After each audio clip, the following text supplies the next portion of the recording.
उत्तर प्रदेश के अलीगढ़ में आज वृहद रोजगार एवं ऋण मेला का आयोजन किया गया।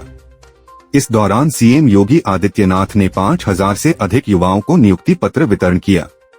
इस दौरान योगी आदित्यनाथ ने सभा को संबोधित करते हुए कहा कि विकास का कोई विकल्प नहीं हो सकता है, विकास के साथ रोजगार भी चाहिए, इन सब की आधारशिला है सुरक्षा, जिसके बगैर कुछ नहीं हो सकता है।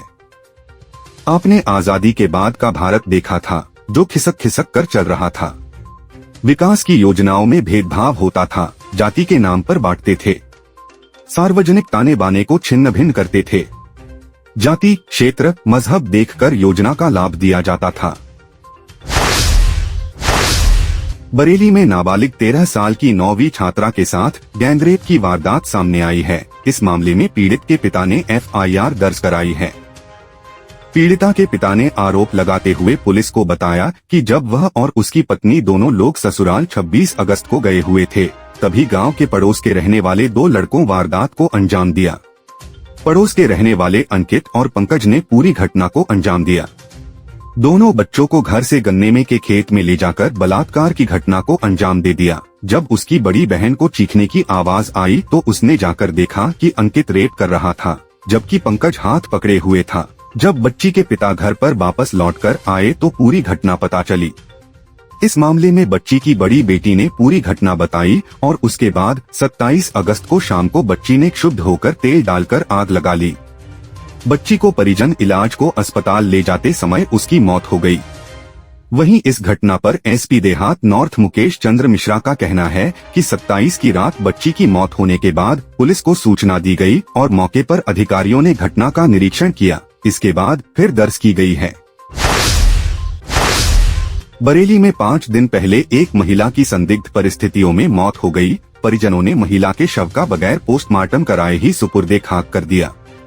इस दौरान किसी ने इसकी शिकायत सोशल मीडिया पर कर दी, जिसके बाद आज प्रशासनिक व पुलिस अधिकारियों की मौजूदगी में महिला के शव को कब्र से निकाला गया। शव का पंचनामा भरकर पोस्टमार्टम के लिए भेजा जा रहा है। मौत की वजह पोस्टमार्टम रिपोर्ट आने के बाद पता चलेगी। थाना किला क्षेत्र के चिड़ीमार कुआं के पास रहने वाले राहत हुसैन जाफरी की बेटी गीत का विवाह कोहाड़ा पीर के रहने वाले फैजल के साथ किया था। बताया जा रहा है कि 5 दिन पहले गीत ने संदिग्ध परिस्थितियों में जहर खा लिया। इस दौरान उसका पति उसकी वीडियो बनाता रहा। उसके बाद जब वह उसे लेकर डॉक्टर के पास पहुंचा तो डॉक्टर ने उसे मृत घोषित कर दिया। बरेली में बानखाना क्षेत्र में बानखाना चौराहे पर एक प्राथमिक स्कूल है। वहां पर काफी लंबे समय से स्कूल में पीने की पानी को लेकर समस्या चल रही है।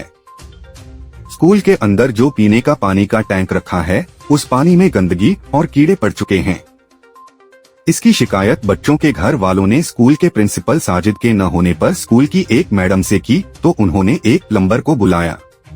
उस प्लम्बर ने जब टैंक को देखा तो उसने मैडम से कहा कि टैंक में बहुत ज्यादा गंदगी हो रही है, तो मैडम ने कहा इसको ऐसे ही रहने दो। प्लम्बर ने टूटे पाइपों को सही करके जोड़ दिया और टैंक के अंदर जो गंदगी थी उसको ऐसे ही छोड़ दिया और उसी प्लम्बर का बच्चा भी स्कूल में पढ़ता है। उसने इसकी शिकायत अपने क्षेत्र अध्यक्ष सुशील शर्मा उर्फ गब्बर से की तो उन्होंने इसकी शिकायत बेसिक शिक्षा अधिकारी के यहाँ करी है, तो उन्होंने अब आश्वासन दिया है कि यह समस्या जल्द से जल्द ठीक करा दी जाएगी। बरेली में संदिग्ध परिस्थितियों में एक महिला ने फांसी लगाकर आत्महत्या कर ली। महिला के बेटे ने जिस व्यक्ति के साथ उसकी मां रह रही थी उस पर हत्या का आरोप लगाया है। घटना की सूचना पर पहुंची पुलिस ने शव का पंचनामा भरकर पोस्टमार्टम के लिए भेज दिया। थाना शेरगढ़ के गांव मोथेनपुर निवासी माया देवी पत्नी डालचंद के बेटे सर्वेश ने बताया कि उसके पिता की 12 साल पहले मौत हो गई थी। उसकी मां सोमपाल के साथ रहने लगी। वह अपनी नानी के घर गुरवारा में रहने लगा। उसे पता चला कि उसकी मां ने फांसी लगाकर आत्महत्या कर ली। उसका आरोप है कि सोमपाल ने उसकी मां की हत्या कर दी। घटना की सूचना पर पहुंची पुलिस ने शव का पंचनामा भरकर पोस्टमार्टम के लिए भेज दिया और जांच में जुट गई।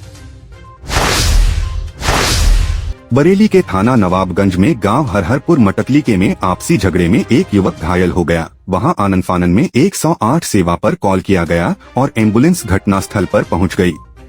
वहां पहुंचने के बाद ईएनटी जीशान ने मरीज आकाश गिरी को प्राथमिक उपचार प्रदान किया। सारी जांच करने और प्राथमिक उपचार देने के बाद CHC नवाबगंज में भर्ती कराया गया। मरीज की हालत गंभीर थी और उसके सिर से खून बह रहा था, लेकिन एम्बुलेंस स्टाफ ने सभी महत्वपूर्ण जांचें की और ब्लड साफ करने के बाद पट्टी करके प्राथमिक उपचार प्रदान किया। गौरतलब है कि सरकार ने 108 एम्बुलेंस सेवा किसी भी आपातकालीन स्थिति में सेवा देने के लिए चलाई हुई है। बरेली में ट्रेन की चपेट में आने से युवक की मौत हो गई। जब इसका पता उसके परिवार को चला तो कोहराम मच गया। घटना की सूचना पर पहुंची पुलिस ने शव का पंचनामा भरकर पोस्टमार्टम के लिए भेज दिया। थाना भोजीपुरा क्षेत्र के सहलपुर के रहने वाले उमेश ने बताया, उनका बेटा आकाश बिलवा फाटक के पास रेलवे लाइन क्रॉस कर रहा था। इस दौरान ट्रेन आने से वह उसकी चपेट में आ गया और उसकी मौके पर मौत हो गई। जब इसका पता परिवार को चला तो कोहराम मच गया। मृतक की पत्नी छाया का रो रो कर बुरा हाल है।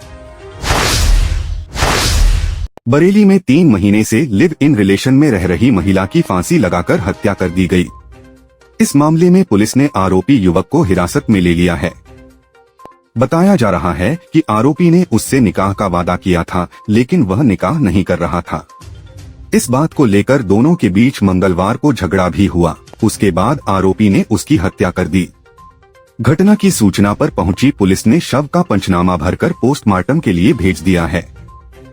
थाना फतेहगंज पश्चिमी क्षेत्र के सराय में रहने वाले शाहिद ने अपनी बेटी आशिया का विवाह किला के रजा कॉलोनी निवासी नफीस से किया था। इस दौरान नफीस के मिलने वाले थाना किला के नवदिया निवासी जूस विक्रेता परवेज से आशिया की नजदीकियां बढ़ गईं। 3 महीने पहले आशिया नफीस को छोड़कर परवेज के पास आ गई। परवेज ने उसे निकाह करने का वादा किया।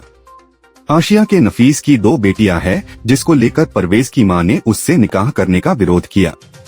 निकाह को लेकर मंगलवार को आशिया और परवेज में झगड़ा हुआ। आशिया के भाई हसनैन ने आरोप लगाया है कि उसकी बहन को परवेज ने फांसी का फंदा लगाकर जान से मार दिया। बरेली NH 530B से जोड़ने को प्रस्तावित 30 किलोमीटर लंबे रिंग रोड में भूमि अधिग्रहण प्रक्रिया में धांधली देख बदायूं डिवीजन ने प्रोजेक्ट का निर्माण FC करने से मना कर दिया। इस पर NHAI मुख्यालय ने रिंग रोड निर्माण की जिम्मेदारी एक बार फिर बरेली डिवीजन को दे दी। माना जा रहा है कि इसको लेकर अब NHAI की ओर से अलाइनमेंट भी बदला जा सकता है। दिल्ली लखनऊ राष्ट्रीय राजमार्ग से बदायूं रोड को जोड़ने के लिए 21 गांव के बीच से 30 किलोमीटर लंबे रिंग रोड की स्वीकृति मिली है। परियोजना के निर्माण की जिम्मेदारी बरेली NHAI को सौंपी गई थी, मगर इसके धरातल पर उतरने से पहले बड़ी संख्या में कृषि भूमि का भू उपयोग परिवर्तित कर अस्थायी निर्माण कर दिए गए। मुआवजा वितरण की कागजी प्रक्रिया पूरी होने के बाद अधिकारियों की ओर से भ्रष्टाचार छिपाने की कोशिश की गई। परियोजना को बरेली डिवीजन से बदायूं डिवीजन को दे दिया गया था, मगर परियोजना के धरातल पर उतरने से पहले ही बड़े पैमाने पर धांधली की बात सामने आने के बाद बदायूं डिवीजन ने मुख्यालय से प्रोजेक्ट को बरेली डिवीजन को देने की बात रख दी। इस पर मुख्यालय ने फिर से प्रोजेक्ट के निर्माण की जिम्मेदारी बरेली डिवीजन को दे दी है। बरेली इज्जतनगर रेल मंडल आला हजरत उर्स के दौरान 2 जोड़ी विशेष ट्रेनों का संचालन करेगा। 29 अगस्त से 1 सितंबर तक इन ट्रेनों का संचालन इज्जतनगर काशीपुर इज्जतनगर और बरेली सिटी पीलीभीत बरेली सिटी के बीच किया जाएगा।